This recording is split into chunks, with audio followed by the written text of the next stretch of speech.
Another opportunity to see the Luke Gilbert break, and on this occasion, nothing doing for them. So the opportunity goes to Cooke and Yardley. Watch Dom's reaction here. He's not happy with Luke Gilbert whatsoever. What's going on? So Reds is the play. And if you're in Matt and Scott's shoes, this is the finish you would like to be coming to the table with. Are they a little short there?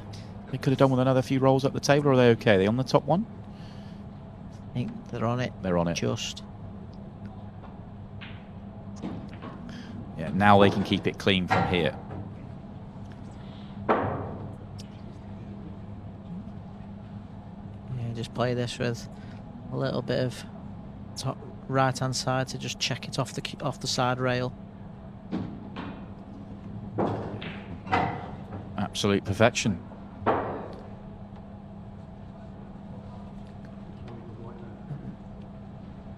think what you could play here is just roll the middle one of the three in, use the cue ball to flick on the red on the right as with Luke, and you've got a choice of three. I think they said it's absolutely straight, so they might not be going into that red. Yeah, they just stopped it dead.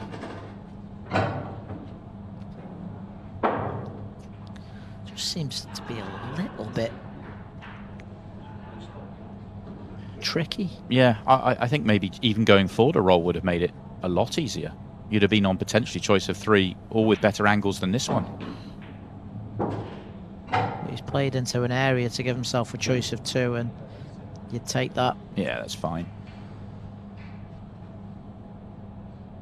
Had to work himself around the yellow at the top. There was more on that than they would have wanted, but executed it well.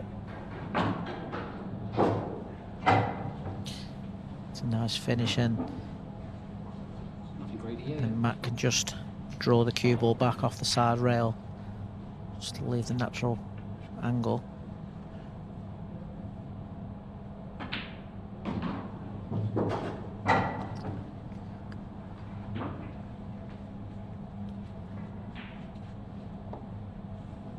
Huge 8-ball for Scott to settle them into this match.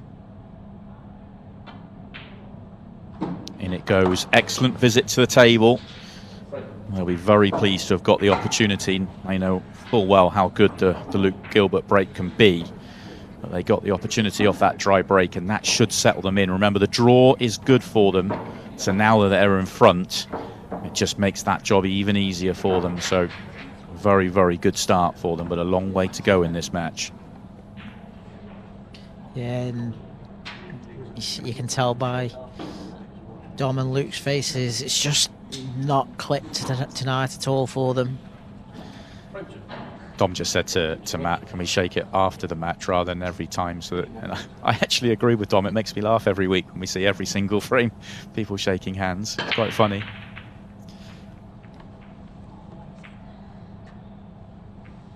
Okay, and it's an opportunity now for Dom with the dry break from Matt, and as we've touched upon, this is what Dom would need to just build up a little bit of confidence. He's got an opportunity and maybe just use the 8-ball here to open up the frame.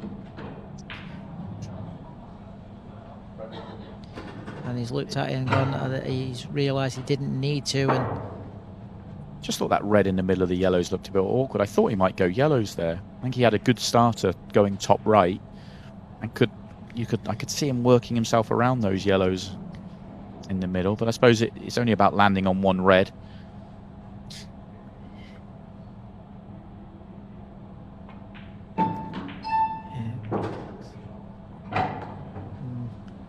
As long as that 8-ball goes, I think he'll take that. It looks like it does go into the top right or bottom left. He's just on the one to the centre. So, as we see, he has now picked up his pace a little bit from, if we're in comparisons to especially the first match. Yeah, he had a chance, didn't he, in frame 2. They missed their opportunity, a tricky finish in the opening Scotch frame, and then he had a layout in frame 2 that he'll be very disappointed that he didn't get, and he didn't get particularly close to getting it either, and it sort of set him personally down a poor path. No doubt that Dom Cooney is far better than he showed tonight.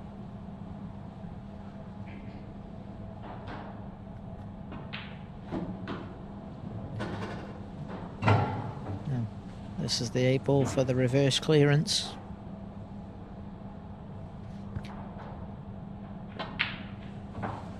That's a little bit more like it from Dom Cooney. He ties the scores back up, pressure back on to Cooke and Yardley. And I think we're going to see Luke's break again on this format now. And he's really broken well tonight so far. He was unfortunate in the last frame. Yeah, there's no doubt for me they tried to set their partnership up to give him as many breaks as possible. All dependent on winning the lag. Of course, if he loses the lag, then he doesn't really get a break.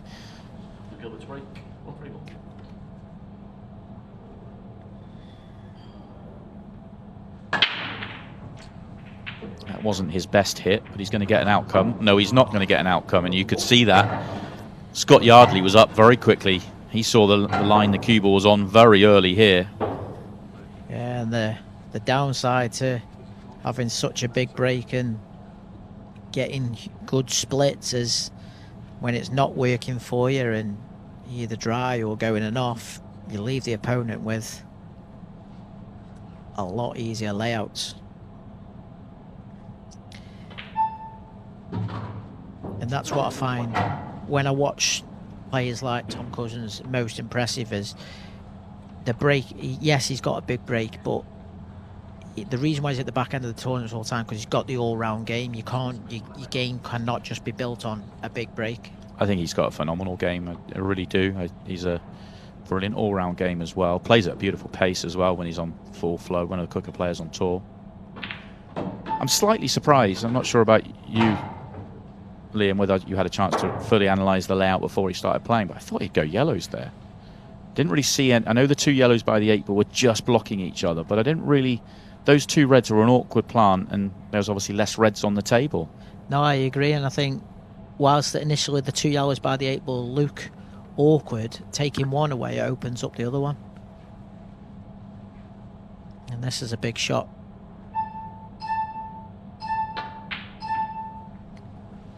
Yeah, big error. This could be putting them under a huge amount of pressure. Yeah, and these are the type of layouts that are bread and butter for someone of Luke's standard, and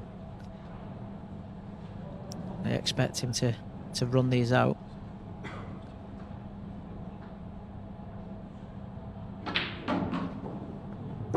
And he parted that first one with a little bit of authority and I suppose a little bit of anger of how the night's gone so far.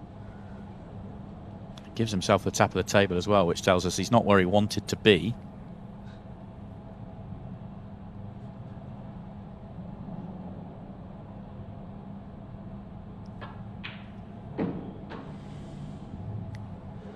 That's nice enough. He just get the cue ball in. I don't think the yellow passes the red to bottom left. He's having a look, does the yellow pass the red to bottom right, which would help. And you can see there when he played that shot, the yellow 2 together goes to top right. And that's what I think, for me, almost certainly yellows are a better option than reds for Scott Yardley. Yeah, 100% agree. And as we said, pop one, it opens up the other one. A natural position as well. And Luke's got the cue ball under nice control here. And I'm not quite sure on that shot, to be honest. I thought he'd stunned and taken the yellow to the bottom right first.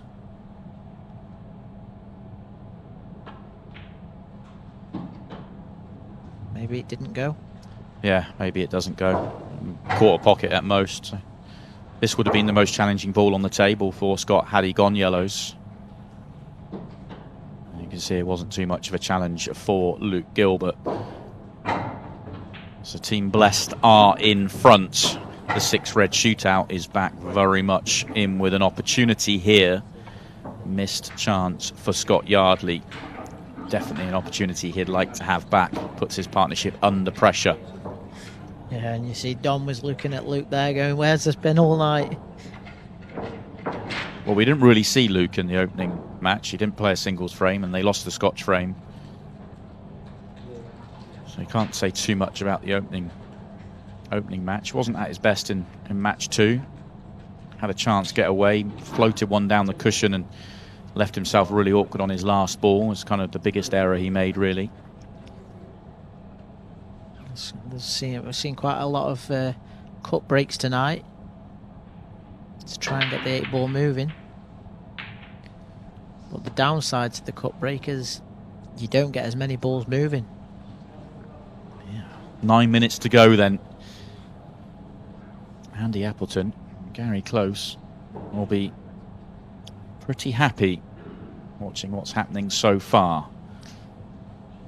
The red and the 8-ball are tied up just now. If Luke and Dom wanted to be ultra attacking, they could play the plant on the bottom rail and go and natural angle straight into the 2.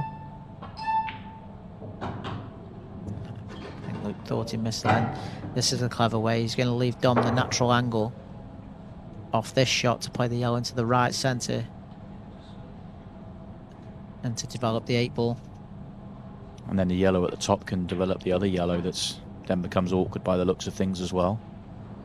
You see Luke where he's pointing his cue, the way in which he wants to go in, but he needs to be on a yellow after this shot. Needs to be on the yellow, and that's... I think the red's in the way.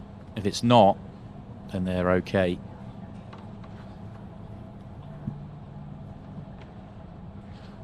The way he's looking, I think he's on it.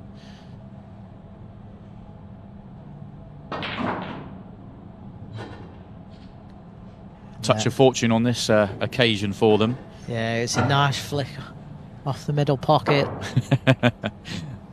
Luke just laughing to himself. Team Blessed are back. And as we said, this is more about what they're about. And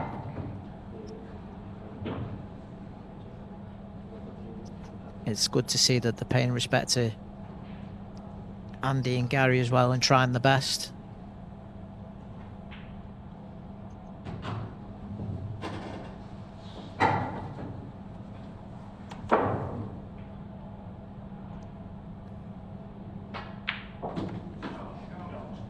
That beautifully, and this has been a really I know there was a good flick there in the middle for Dom, but the vision to open it up in the way that they did, to see the breakout of the 8-ball and the breakout of the yellow top right and doing it all together, brilliant stuff. This is why we were billing them as the favourites for tonight. They have that in the locker. Yeah, and the smiles that's the first time we've seen them smile tonight.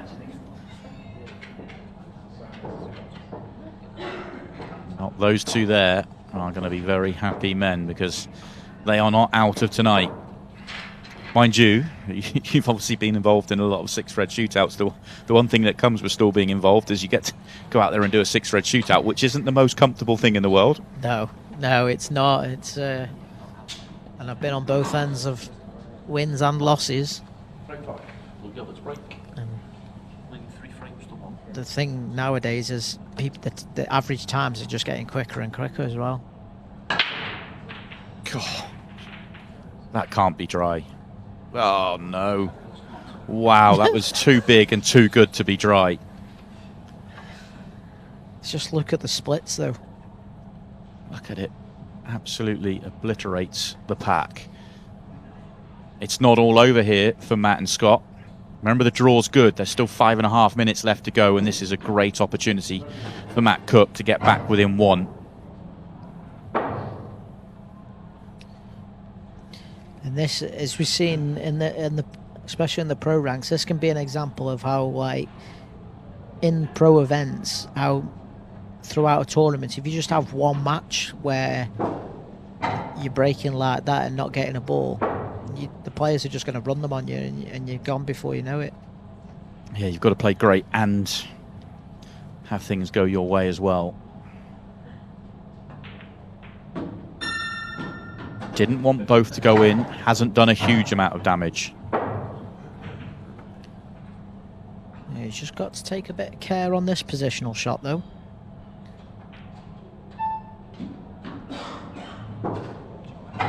Just pulls up in time.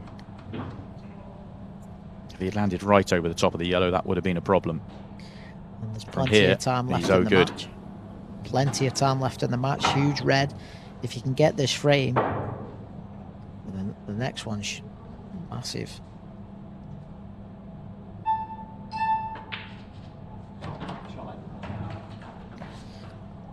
He's played well tonight, Matt.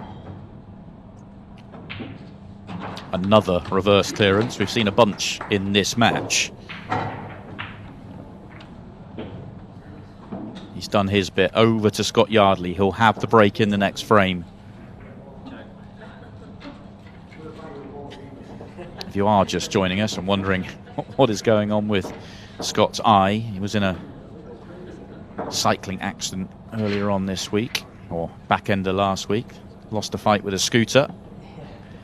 There was some doubt whether he'd be playing tonight, but here he is. And he's on the brink of qualifying, but may have to do it with a 6 red shootout. Have you checked in on the scooter? A break clearance, though, will go a long way to keeping them out of the 6 red shootout and going direct. A draw is enough. 4 minutes 11.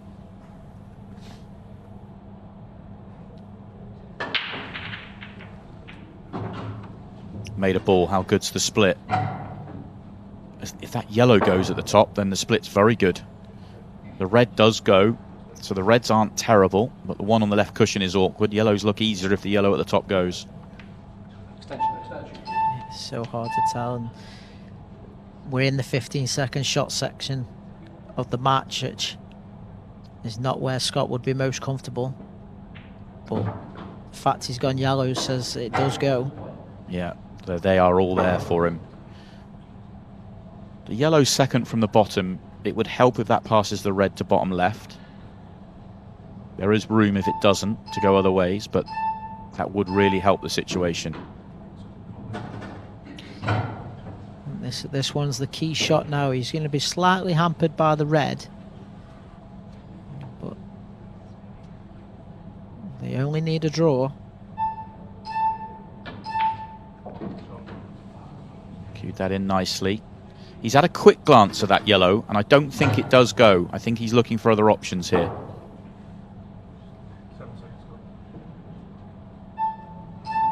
Just draw it back for take the yellow into the left centre, maybe. Oh, it does go now. That was nice. Good things happen there. If he gets the full contact, it works. He got the sort of 3/4 ball, and it still works. Now hold yourself together.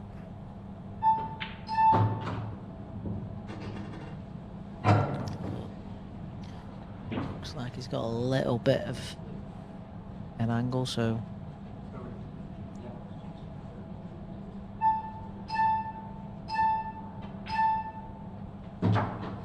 this is missable. Or has he just gone a roll too short? I think or a roll too far? Anywhere but hampered. Yeah, I think just get the pot here and take your medicine on the 8 ball. Very good. Very, very good. Still needs to cue this in.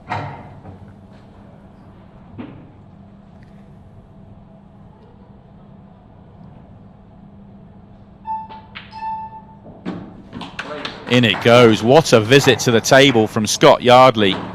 Under pressure, under time pressure. How good is that from Matt and from Scott? Back to back, reverse, then break clearance from the brink. Yeah, this is amazing, Paul, and I think this has been the match of the night by far. We get to see a very rare 7th frame of Paul. Don't see many of these on the Monday night shows. 20 minutes for a race or a 7-frame match when the clock doesn't stop until the final 5 minutes for racking of the balls. Has to be a lot of finishes to get to this stage. This has been very high quality. Dom is no stranger to a buzzer beater, though. He's had many of them in his time. And that's what those two need now. At 3-1, it was all smiles. Right now, they need help.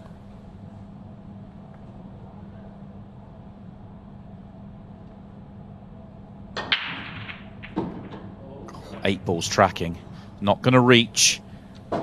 And the split is messy. This is probably the toughest layout of the entire match.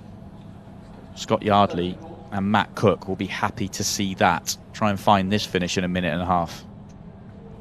Yeah, I think it's there, but they're sort of losing a bit of time. Yeah, this is really tricky. And the first thing that will happen if Matt and Scott get to the table is they'll call the extension. It's either get out here or they go through. They don't have to play or do anything now in the match. It's not on them. It's on these two out there now. Can he play the yellow off the red now? Into the corner?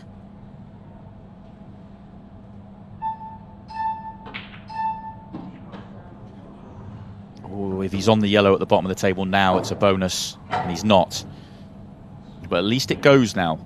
Just got to find a very small gap. It's a nice angle. Oh. Too far down the table. That should be the end of it. Matt and Scott will be a very relieved pair right now.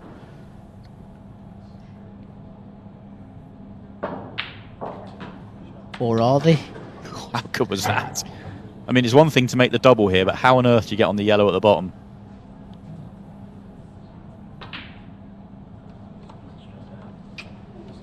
Call your extension, and it is job done for these two. And they're going to shake hands. They all know it out there. You have to say all credit to them. The way they responded from 3-1 down, back-to-back finishes from the break to earn their place in the second stage of the competition. A brilliant night's work for them. And all credit to Team Blessed as well for fighting all the way to the end. But ultimately, it was never going to be enough for them. It is Scott Yardley and Matt Cooke that make it through in the Pairs Cup. We'll hear from them next.